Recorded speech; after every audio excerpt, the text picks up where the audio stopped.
Alleluia, Alleluia, Alleluia,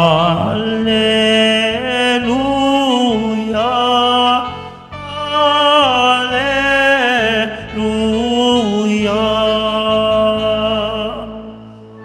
Hinirang tayo ni Kristo upang mamungang totoo bilang mabubuting tao. Alleluia, Alleluia, Alleluia, Alleluia.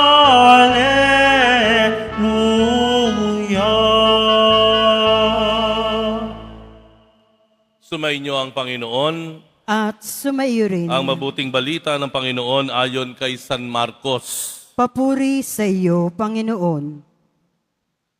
Sa gitna ng pagbubunyi ng mga tao, pumunta si Jesus sa Jerusalem at pumasok sa templo. Pagkatapos tignan ang lahat ng bagay doon, lumabas siya at nagbalik sa Betania. Kasama ang 12, palibhasa'y gumagabi na noon. Kinabukasan, nang sila'y pabalik na mula sa Betania, nagutom si Jesus. Natanaw nito sa di kalayuan ang isang puno ng igos na madahon. Nilapitan niya ito upang tignan kung may bunga. Ngunit wala siyang nakita kundi mga dahon, sapagkat hindi pa panahon ng igos noon. Kaya't sinabi niya sa puno ng igos, wala nang makakakain pa ng iyong bunga. Ito'y narinig ng kanyang mga alagad. Pagdating nila sa Jerusalem, pumasok sa templo si Jesus. Kanyang ipinagtabuyan ang mga nagbibili at namimili roon at ipinagtataob ang mga mesa ng mga mamamalit ng salapi at ang upuan ng mga nagtitinda ng kalapati. Pinagbawalan niyang makdaan sa loob ng templo ang sino mang may daladalahan at tinuruan niya ang mga tao. Sinabi niya, nasusulat, ang aking bahay ay tatawaging bahay dalanginan ng lahat ng bansa. Ngunit ginawa ninyong pugad ng mga magnanakaw. Narinig ito ng mga punong saserdote at ng mga eskriba. Buhat nooy humanap sila ng paraan upang mapatay si Jesus sapagkat natatakot sila sa kanya dahil sa humahanga ang lahat ng tao sa kaniyang turo. Pagdating ng gabi, lumabas na naman ng lungsod si Jesus at ang kaniyang mga alagad. Kinaumagahan, pagdaan nila'y nakita nilang patay na ang puno ng igos. Naalala ni Pedro ang nangyari at kanyang sinabi kay Jesus, Guro, tignan ninyo, namatay ang puno ng igos na sinumpa ninyo. Sumagot si Jesus, Manalig kayo sa Diyos, tandaan ninyo ito. Kung sabihin nino man sa bundok na ito, umalis ka riyan, tumalon ka sa dagat, na hindi siya nag-aalinlangan, kundi nananalig na mangyayari ang sinabi niya, ito'y gagawin ng Diyos para sa Kanya. Kaya't sinasabi ko sa inyo, anuman ang hingin ninyo sa panalangin, manalig kayong natanggap na ninyo iyon at matatanggap nga ninyo. Kapag kayo'y mananalangin, patawarin muna ninyo ang nagkasala sa inyo upang ipatawad din naman sa inyo ang inyong Ama nga sa langit ang inyong pagkakasala. Ngunit kung hindi kayo nagpatawad, hindi rin naman kayo patatawarin ng inyong Amang nasa langit.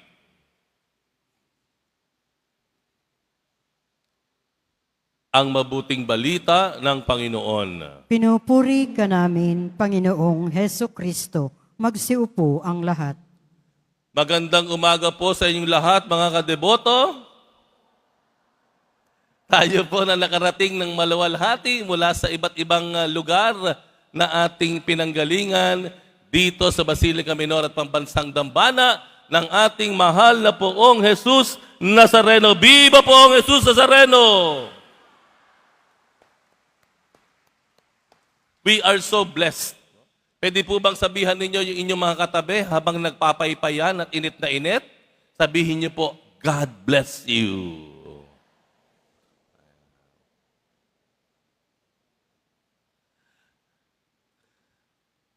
I'm wondering, ngayon ay buwan ng Mayo, Pahunyo, no?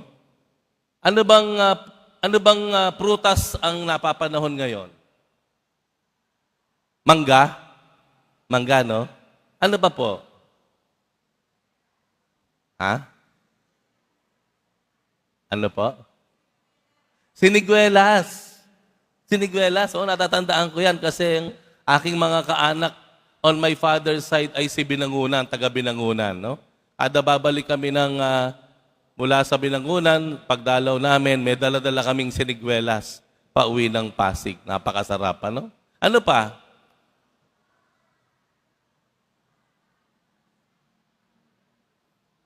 Suha? Duhat.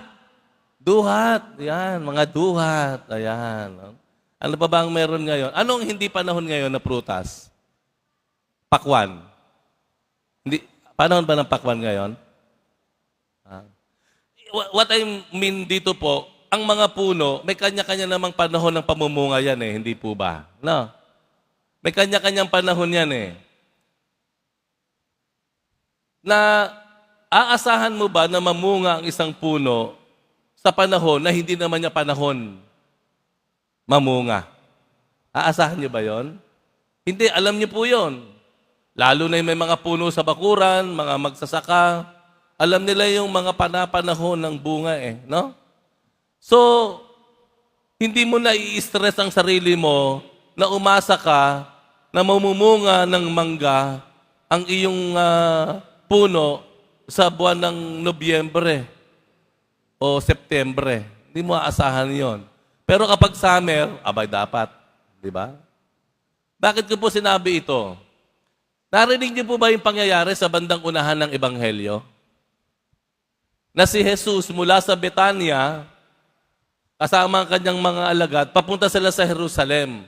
At ang Panginoon nagutom. Nagutom.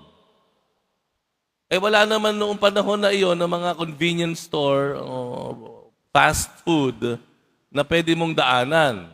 So ang nadadaanan nila ay mga halaman. Nakakita siya ng isang puno ng igos o fig tree. Yeah? Alam niyo ba itsura ng bunga ng igos? Napakasarap po nun. Yung kulay-pulay yung loob na matamis, na maraming mga buto-buto sa loob. Parang pakwan na pinaliit, no? Parang ganoon. Nilapitan niya, gutom siya eh. Uy, ang ganda, madahon. Wow, good. Pero, sandali lang. May napansin ng Panginoon. Ano yon? Walang bunga. Walang bunga. Pero, sa kabilang banda, kaya walang bunga ito ay dahil hindi napapanahon. Hindi napapanahon eh. So, wala ka talagang makikitang bunga doon sa puno ng igos. Pero tingnan niyo po, may sinabi ang Panginoon, mula ngayon, wala nang makikinabang sa bunga mo. Sabi nga ni Pedro, sinumpa ni Jesus yung puno ng igos. Kaya kinabukasan, pagdaan nila, napansin nila Pedro, Panginoon, yung puno ng igos na sinumpa nyo kahapon, patay na.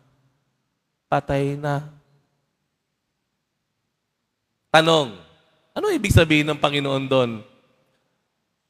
Wala bang tamang reasoning si Jesus? Lord, Ano ba ang gusto mong mangyari?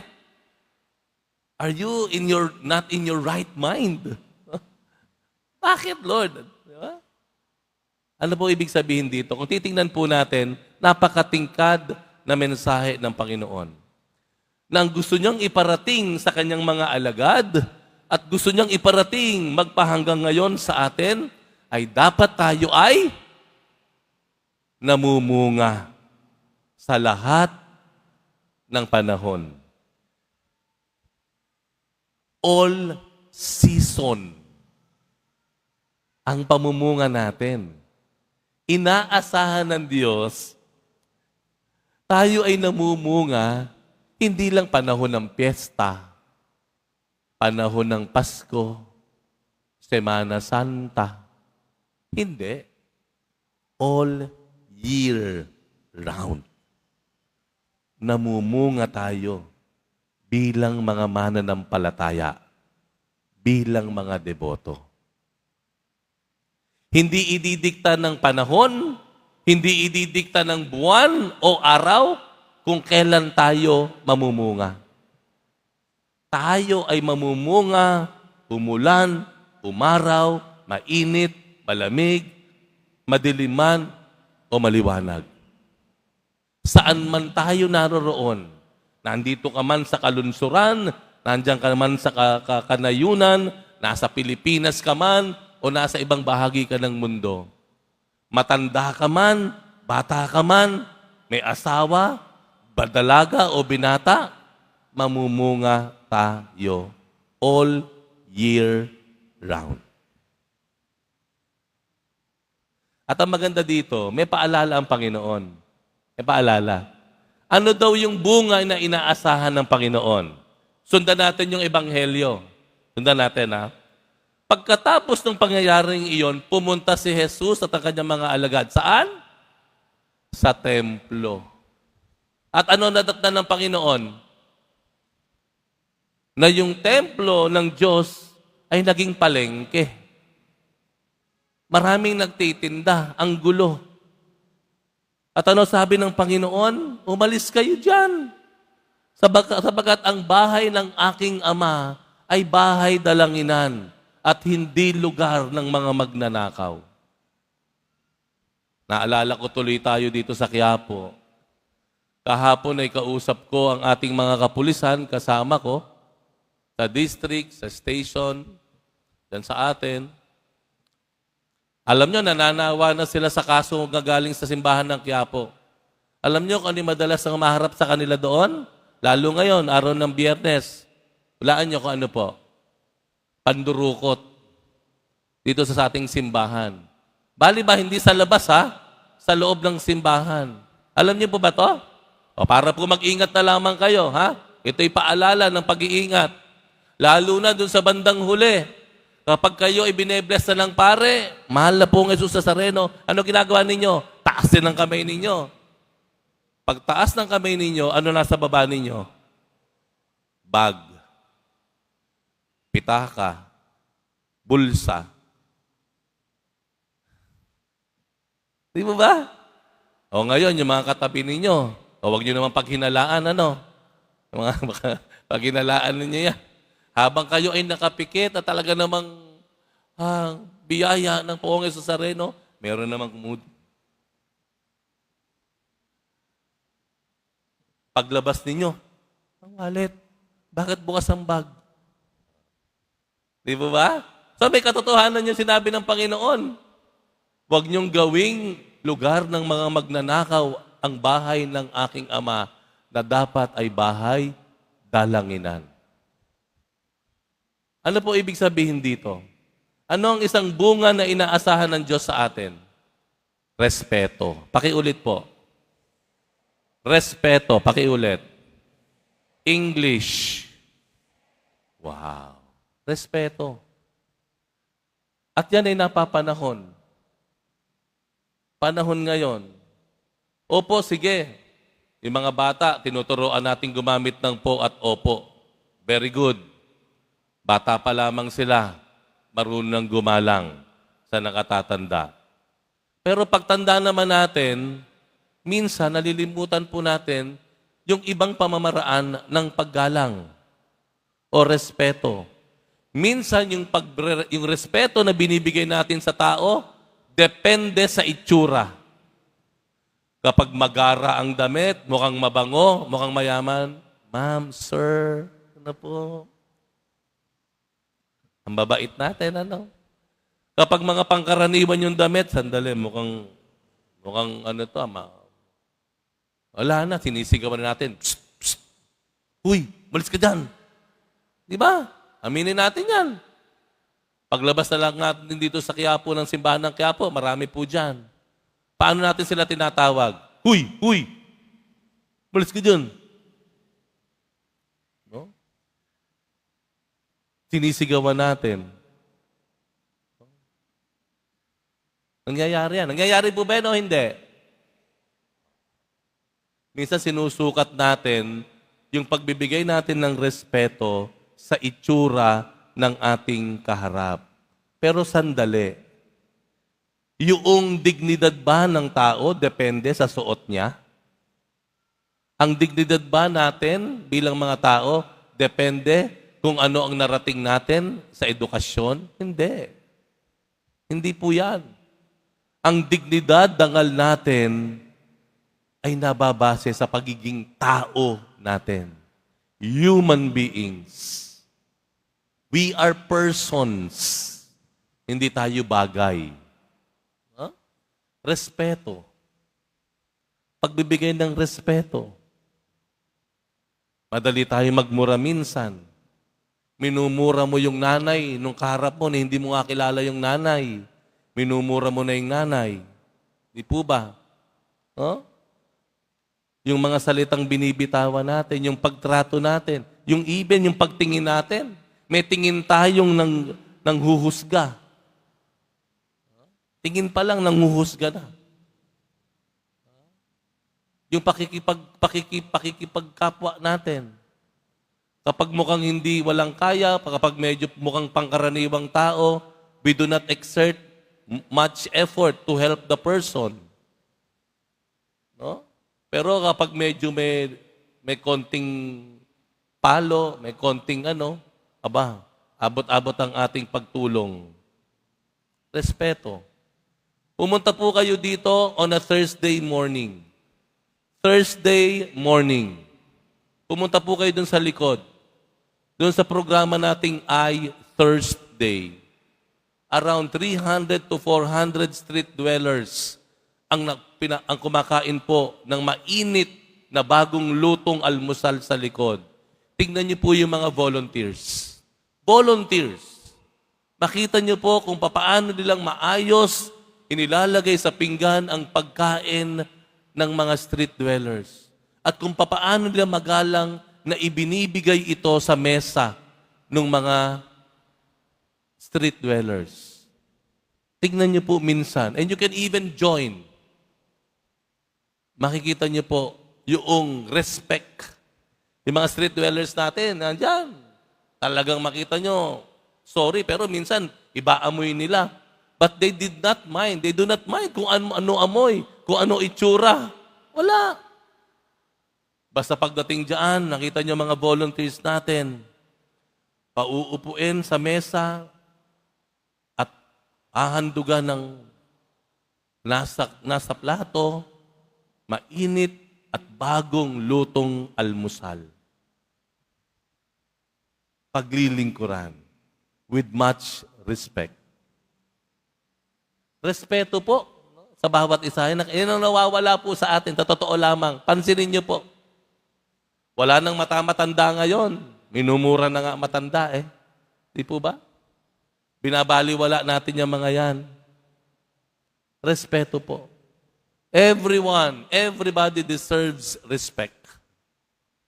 Kasi pag nawala na yung respect, yung sense of respect sa isang tao, hindi mo na pahahalagahan ng buhay mo. If you lose a sense of self-respect, wala ka na. Pababayaan mo na ang buhay mo. Wala kang halag eh.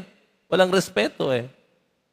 So maganda po dyan, we build respect for one another.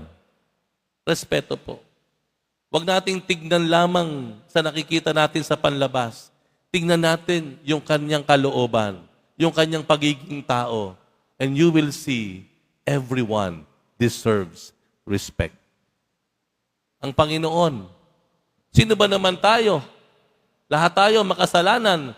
Sa mata ng Diyos, kitang-kita niya ang mga dungis natin. Alam ng Diyos ang baho natin. But the Lord, despite, gives us respect. Nire-respeto tayo ng Diyos. Tayo pa kaya sa isa't isa? Na pare-pareho tayo may kanya-kanyang dungis. We all deserve respect. Siguro po, tatanungin ko po kayo, if I may.